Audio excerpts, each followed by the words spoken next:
রাম, তুই কেমন আছো? আঙ্গ বলরাম হন আমার লগে কথা কব।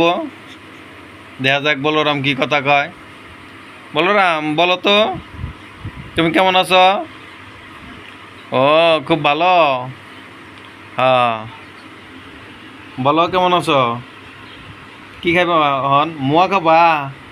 আরে আরে বলরাম মুয়া খাইবা নিছে। হ্যাঁ হ্যাঁ হ্যাঁ, বলরাম মুয়া খাই রে। কি মুয়া খাইবা নিছ? ডেবের মুয়া না সৈসর মুয়া? আমার বলরাম মুয়া খাইবার নিছে।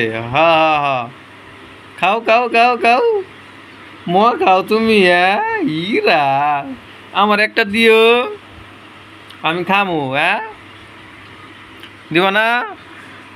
আমার একটা মুয়া দিও। ও, স্বীকার করছে দিব।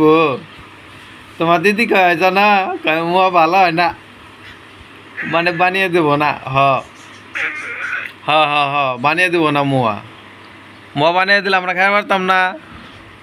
হ্যাঁ, খুব সুন্দর করে বলরাম, খুব সুন্দর করে আমরা মুয়া খাই পারতাম না।